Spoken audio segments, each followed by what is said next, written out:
Yeah, I'm going to go ahead and start this video off with an apology. There are a lot of Russian names in this book, and I'm probably not going to be able to pronounce them very well. Hey there, everyone. Afrodo Reviews here. Can you at least let me start my intro? I mean, I messed up. Yes, I love you too. Hey there, everyone. Afrodo Reviews here, helping you decide, is that book worth reading over second breakfast? Or does it deserve the fiery pits of Mount Doom? So let's decide. You already got your pets. Today's book is Metro 2033, or 2033, depending on how you want to say it. Personally, I normally use 2033, but I can flub that a bit if I'm talking too fast, so you'll hear me go back and forth for the review. It's a book written by an author named Dmitry Glukhovsky?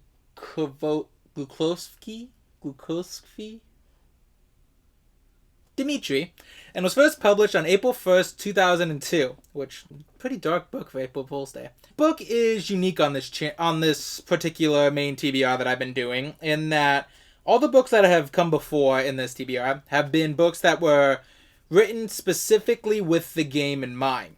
Halo Reach was written before the game came out, but was written with the idea the game would soon be out, a lot like Mass Effect Revelation. And then you had Resistance and Warhammer, both came out well after their respective games. Metro 2033 is unique in that this was a book first, and the game adaptation was made later. So this was never written with the idea that the game adaptation would be made. This is obviously the first of the Metro trilogy, which goes from 2033 to 2034 to 2035. Now, I have 2033 and 2034. However, I don't have 2035, so I'm still looking for that. These, I've mentioned this in my TBR, I believe, but these books are shockingly expensive in these states. I got these by luck, but yeah, it would have cost me $75 to get all three, and that was the cheapest I could find them online. But the book itself details a setting much akin to sort of like Fallout, a post-apocalyptic world where humanity is struggling to survive in the wake of a nuclear apocalypse which has mutated much of the outside life around it. Now, due to the fact that this was a book first and then the game came later, I've decided to invite a guest speaker. I want to welcome to the video my good friend Rukari, who I convinced to play the game in preparation for this book. She's here to give you a basic rundown of the world of Metro. Rukari, take it away. What's going on YouTube, Rukari here, and this definitely isn't my channel.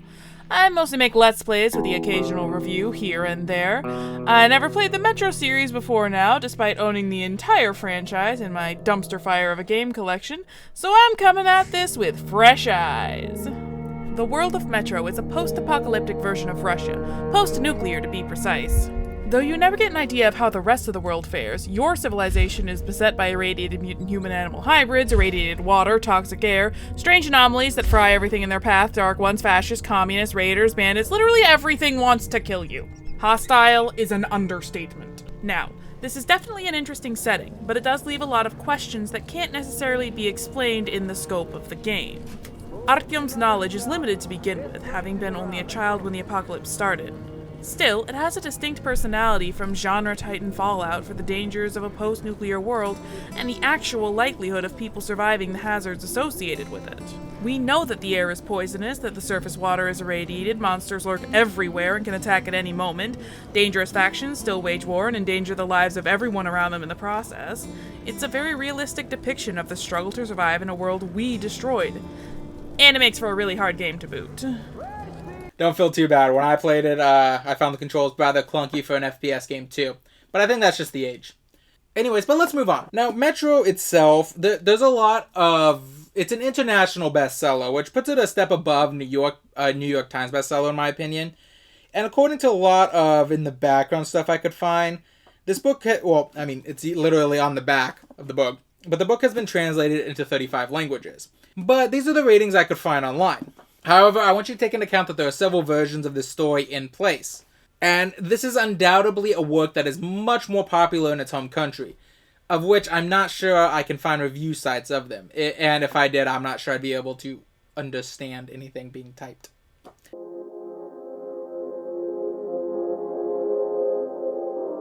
With that being said, let's move on. Now I'm going to do something a little bit different today. I'm not going to do the cover review because, I mean, for one, the cover is just good. It's nice, simple, gives you a clear idea of what the story is about, and gives you a clear idea of the tone. It's a good cover. We're going to replace it with something else. But let's start with this. Rukari, go ahead and give us the synopsis, would you please? In Metro 2033, you play as Artyom, a 20-year-old man-boy-kid-adult who abruptly leaves his home on a quest to help a mysterious man named Hunter in an effort to save the Metro, and effectively their world, from the menace of mutants and the enigmatic Dark Ones. You venture through a series of subway station cities and decrepit tunnels, fighting monsters and struggling to survive the strange phenomena of post-apocalyptic Russia. Obviously, transitioning from a book to a game with player-driven choices and a lot more actions means the game is going to deviate from the books. Artyom has to take a more active role because he's the player character, and I think this makes the games better than the book. Most of the plot and his inner thoughts take the form of notes you find throughout the game. This presents a significant dilemma for how you experience the story because it is very easy to miss these notes, which I did a lot. Not for lack of trying, just for lack of navigation and composure in stressful moments. You don't miss the main story necessarily, but you do miss important information on how the protagonist is processing the trauma around him as well as his background, which is important for understanding the ending and his motivations. Now, as far as accuracy, I think this is actually an improvement from what I know of the book. For one, it really feels as though Artyom is desperately fighting for his life because you are desperately fighting for your life. And as long as you get the notes, you get those moments of introspection and inner turmoil at your leisure, usually in your downtime or when you're stalling before a particularly difficult section. With that, we move on to the review. Now, we're going to do something a little different here, like I mentioned before Rukari took over. Instead of simply doing the book review and going off that, I want to talk about both the game and the book in general. Now, unlike a lot of the other stories, like with Halo or Warhammer, or even admittedly Resistance, Metro is a franchise that I've appreciated both in game form and in the novel form. And I would definitely say I have a lot of experience with it. However, I feel like the game is an entity that needs to be talked about a bit separately before I go into the book. That's partially because I started with the game and that led me to the books out of curiosity. So I figured it would be a fair way to show my adventure into this series. Anyways, Rukari, go ahead and give your thoughts on the game and the story it presents within. The game's narrative starts with protagonist Artyom and his stepfather receiving a visit from the mysterious Hunter, a ranger determined to protect the Metro from anything that could threaten it. He shows up, shoots some monsters, tells you about the mysterious Dark Ones, and is gone just as fast. He gives Artyom a mission to deliver a message to Polis. Hunter believes the Dark Ones are the real threat to humanity. What follows is a harrowing journey through the tunnels of the Metro, fighting mutants, commies, Nazis, ghosts of the past, the horrors above ground, and the struggle for survival of the last dregs of humanity. Most of Artyom's companions die through the course of his trials, many without even knowing he's an ally of Hunter until after they save him. It's almost like something is compelling them to help Artyom. Foreshadowing. Man-made apocalypses always provide an interesting commentary on humanity, and this gives some interesting perspectives. I especially like Khan's take on the Metro, the anomalies, and the ghosts. The idea of humanity being able to destroy heaven and hell, turning Earth into its own purgatory, is fascinating and deeply disturbing. I wish we got to spend more time with him, learning about the more supernatural side of the apocalypse. The game is just a little too short to explore every perspective in the world, but you get enough to guide your decisions. Gameplay-wise, this really feels like you've been dropped into the thick of the apocalypse. It does not hold your hand. It makes you suffer. It gives you friends and then rips them away the second you get comfortable because that's the reality of the situation. It's not perfect. Some parts are very annoying. Looking at you section where you have to carry around a damn child on your back. But the overall game is still engaging and I actually do care about my mission, if only because so many people gave their lives for me. It does suffer from its age a little though, and as I played the remake, I had to kind of guess on some of the mechanics and I figured them out very late in the game. Stupid battery, flashlight, night vision mechanic. Thank you. Now let's start. This book is a good book. Yeah, I mean, that's all. That's as simply as I can sum it up. This is a good book. The setting is very interesting and well fleshed out, and the characters themselves are interesting as well. I personally found Hunter to be very interesting, although he doesn't get nearly the amount of screen time he does in the game. Hey there, I just want to make a quick correction here. Apparently, in the filming of this review, I somehow switched Hunter and Khan's name in my head. So every time you hear me refer to Hunter, with like maybe the exception of one or two moments, I am genuinely talking about Khan instead. I just wanted to clear this up because, yeah, I'm sorry, I don't know why I mixed their names up in my head, and I do apologize for this. I personally found it's hard to go into. I'll hold back a little bit on this. The main overarching plot is definitely good, and I don't want there to be any mistake. I found this to be a very good and interesting read. There is one thing I think I need to talk about the most when it comes to this book, as opposed to just heaping praises on it. I once heard this book described as Glukhovsky's excuse to get on a soapbox and rant about various groups he doesn't like. It's very hard to argue that point based on this book alone. To start with, Artyom is a very passive protagonist. He very rarely interacts with the world or its people in significantly meaningful ways. He's more or less the audience surrogate to go into these worlds and be described them, and then sort of has his own thoughts about why these particular factions and their beliefs don't work. He more or less often just feels like he's happens to be around for the pivotal moments, as opposed to being an active player within these pivotal moments, as opposed to the game, where you're very much an active protagonist within the games. After all, a video game doesn't do very well if you're the passive protagonist, to be completely honest. While there are things where Artyom does do some things to help himself or doom himself as the scenario demands, more often than not, it's Artyom's companions who do most of the heavy lifting in the story.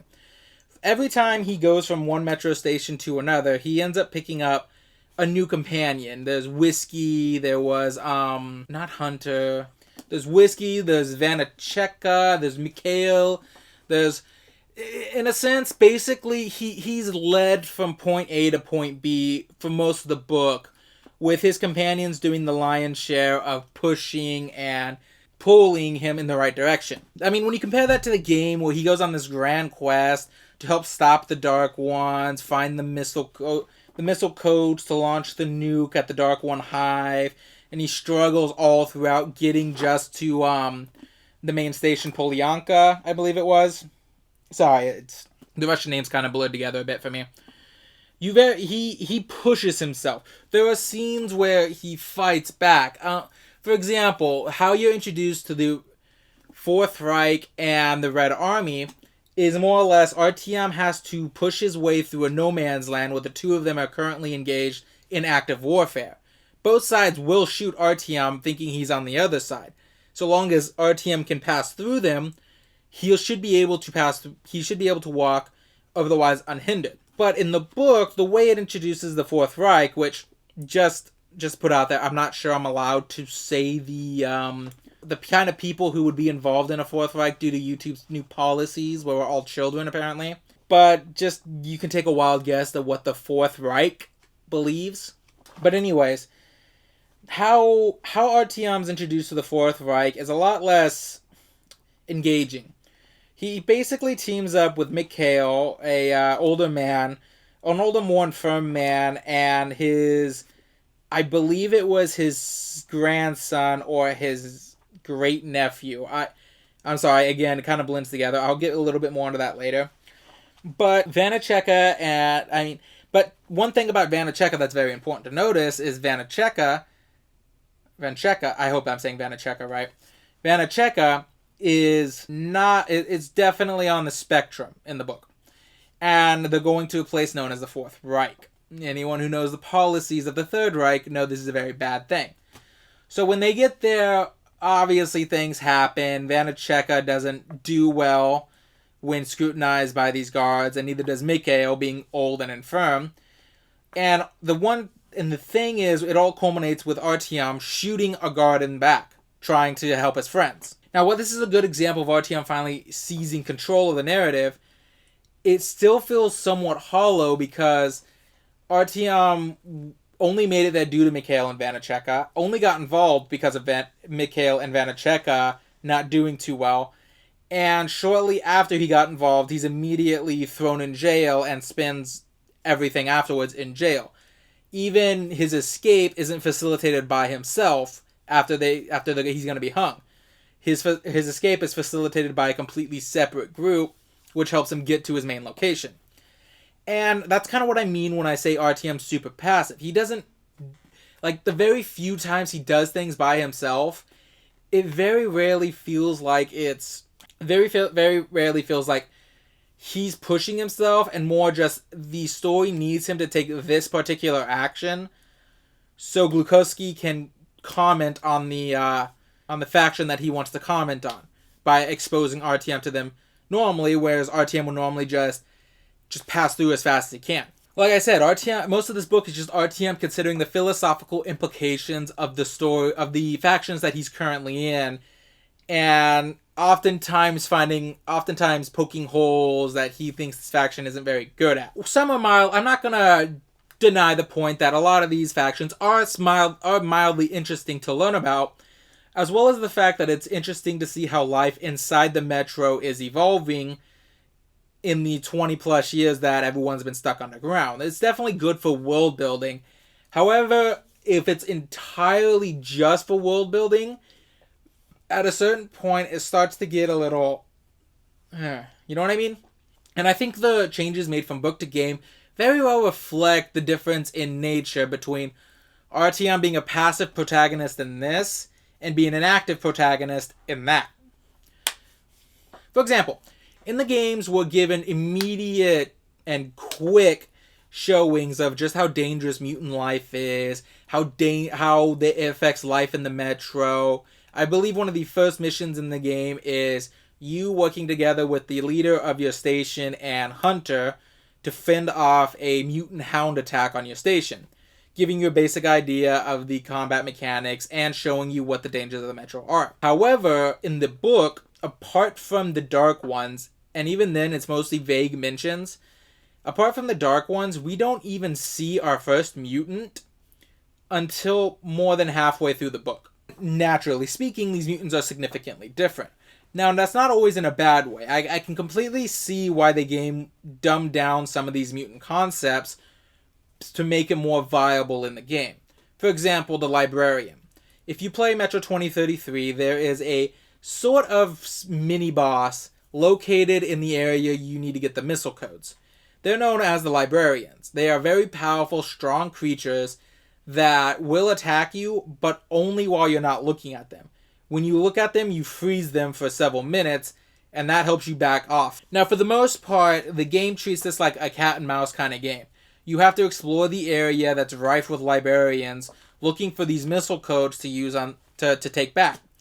However, in the book, it's different because the Librarians aren't just strong and powerful. They are very deadly, don't get me wrong. They even viciously kill one of Artyom's friends who he brought with him. However, the Librarians in the book are very much implied to be incredibly intelligent, capable of speaking, even trying to tell Artyom to go away, that this is their home, while frustratedly kind of like painting in his friend's blood. I admit that it playing with his friend's innards as it spoke kind of made me curious what the thematic connection was supposed to be there, but I'm sure there is one. I'm just thematically dumb at that point. It's showing that they are very intelligent, that the main reason they're called librarians is not because they're in places that just happen to go to places where there are books and a lot of reading. It's because they're actually intelligent enough that they're seeking out knowledge. Or, my personal favorite from the book is the cancer monster. Now, in the game, I remember the cancer monster mostly being just a blob of undulating flesh inside the missile silo that you have to kill because it's kind of sucking at the reactor. Now, its main form of attack is to just basically throw blobs of flesh at you as you work to kill it. But other than that, it's relatively harmless, so to speak. It's mostly just a giant cancerous blob. However, in the book, it is much more terrifying.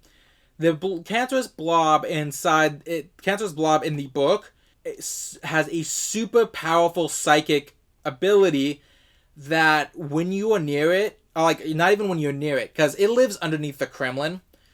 But if you even so much as glance at the red star of the Kremlin, no matter where you are in Moscow, its psychic powers are so strong, you immediately lose almost all sense of self and start walking towards it. When Artyom finally sees what is underneath the Kremlin that is causing all these people to not be able to even look at the red star on the Kremlin, he's trapped on top of a train car as this sea of undulating flesh swarms around it, trying to get them.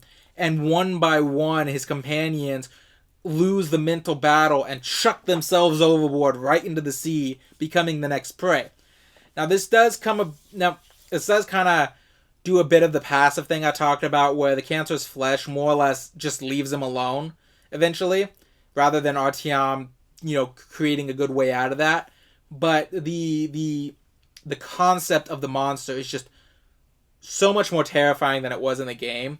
But it does go to show the kind of differences between game and book that I'm talking about. But I think the biggest difference is showcased in the final twist.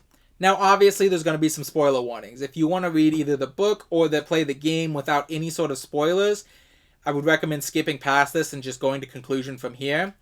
But, so to speak, the big twist at the end of the game and the book is that all along the Dark Ones, the ones that have been seemingly attacking the Metro populace and almost killing them with their powerful psychic powers, they're not actually attacking. They're trying to make contact. They're trying to be peaceful, reach out and meet with humans.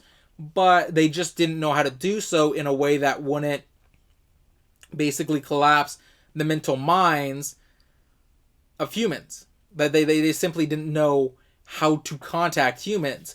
And this is all revealed at the final moment when Artyom fires the missile. So there's no going back. Artyom just wiped out a race of completely peaceful people because they misunderstood the intentions.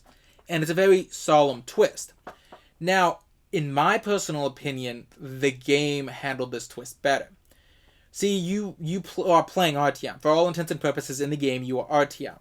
So you see firsthand all of these attempts at greetings, all these attempts for the Dark Ones to reach out, and it's completely understandable for you as the player to misunderstand their attempts to reach out as dangerous, because every time they do so, Artyom is almost killed later on. But during these times, there's just enough hints that what the Dark Ones are doing isn't inherently hostile.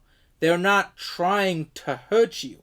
And even someone who's more connected, Hunter, makes a point of hinting that you need to really consider your actions later on. The same twist is in the book, and it's much the same way. Artyom fires the missile only to get a psychic vision at the last moment where the Dark Ones are like, we weren't hostile. We were trying to contact you. We wanted to live in peace, right before they all die. However, the way the Dark Ones in the book try to prove that is by saying they were the subconscious psychic pull that helped Artyom along his journey.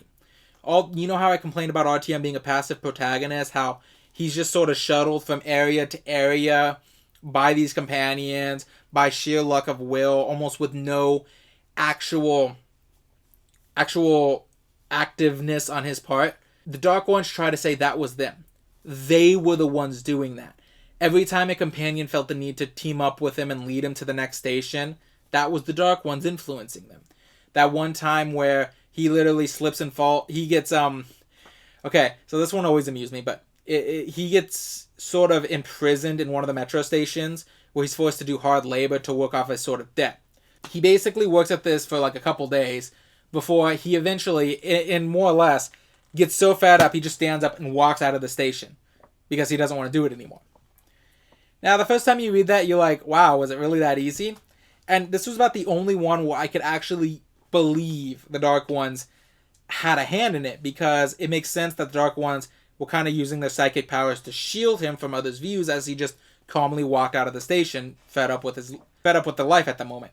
But apart from that, it kind of feels like the Dark Ones are manipulating Artyom in the book.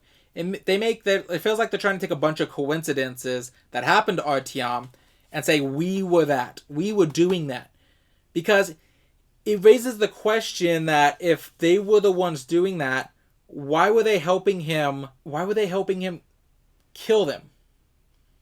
Because his entire goal was to get to the ranger station, tell them about the Dark Ones so they could kill the Dark One. It didn't make sense, and it came off very much like the Dark Ones were trying to manipulate Artyom at the last second. In my opinion, the game handles this twist much better.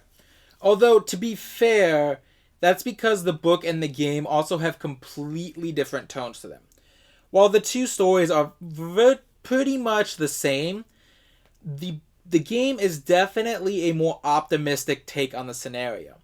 In the book, it's very clear that throughout it, Glukowski is trying to put the hint that humanity is done for. Humanity is done. Where we as a species have lived our time, and we just need to stop.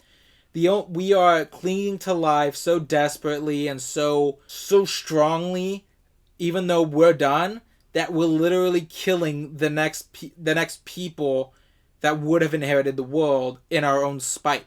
Versus the game, which is more humanity needs to fight back, but they need to understand they need to learn to see the threats where they are and not make them up among themselves or among others. So yeah, there's definitely a difference in tone that's significant once you've experienced both stories. Apart from that, I will warn that if you get this in English, it does come off as a bit clunky, but just in the same way that, a translated work is always a bit clunky in English from its normal language. I've even read the Harry Hula detective series. I think that's how you actually pronounce his name. Although the author says he doesn't care if you pronounce it whole, but I believe the actual pronunciation of that is Harry Hula. In the end, I would give this book an 8 out of 10. 8 out of 10 is definitely a more objective rating for me. I don't mind stepping back and taking a look at all the philosophical points and the tone and the setting and all of that aside from the expectations I had and saying, yeah, okay, it's a pretty good book. Glukowski makes his point very clear. It doesn't come off as preaching, even though that is kind of what Glukowski is doing at some points. At most, it's a bit, janky with the reading, but again, I attribute that more to the translation from Russian to English. I don't read Russian, so I can't tell you if this clunkiness is still there in Russian. On a realm of personal enjoyment, though, I would probably say it's more of a 7 out of 10 for me. I would say the game is the more enjoyable experience of the two. I'm not a huge fan of passive protagonists. They aren't interesting to follow for me. And I would also say that the tone is definitely a lot darker and more depressing overall than the game. I would say that personally I would recommend the game over the book if you could only experience the two. However, if you can experience both, I would definitely recommend experiencing both. But Rukari, you played the game. Tell us what you think. The game is a little clunky, and the notes a little hard to find, but I definitely enjoyed the fight. Without getting too far into conspiracy theories, I think the game actually hints very well at the reason why Artyom finds so many people willing to risk their life for him, and it revolves around the Dark Ones. I don't know if this is a thing in the book, but in the game it suggests that the Dark Ones are influencing things to make sure Artyom survives the metro. Look at Bourbon or Khan, for example. They show up conveniently when Artyom needs the most help, and with Bourbon especially, we get some clear psychic emanations in his section. It ties in with the ending as well. Though he fails to save them in the canon ending, the Dark Ones make it clear they are psychically asking for his help to save them from humanity in a twist on who is the real monster. Is it perfect? No. Are the controls awkward? Yes. Would I play it again? Probably. I think the story is strong enough on its own to try for the good ending and get all of the special secrets I missed on round 1. I give it a solid 8.5 out of 10 for story and a 6 for playability. Now, naturally, with that being said, the question arises of whether or not it deserves Mount Doom. The answer is obviously no. I mean, come on. I gave it an 8 out of 10. You really expect me to throw in Mount Doom with that? God. You guys are just so easy to fool. After all, the book is great. Like I said, I would definitely recommend anyone who can get a hold of the book, check it out. Even if I do recommend the game over the book, if you can only experience one or the other. Again, if you can experience both, I would definitely recommend experiencing both. However, that being said, if you have already played the game and are interested in the book, you can't go into this expecting it to be like the game. You will definitely have a much harder time getting through the book in that regard. As I said, it was a bit dark and cynical for my taste, but it's definitely a book that's worth a read, and it's definitely a great work. I can definitely see why this has become an international bestseller. So, coming to the end of the review, Rukari, any final thoughts for us before we head off? Can I go home now? Lovely. That being said, we go into the next month. And don't worry. I had the next month's TBR planned out a long, long time ago. But until then, remember, with every book comes an adventure, and every adventure's worth having, even the bad ones.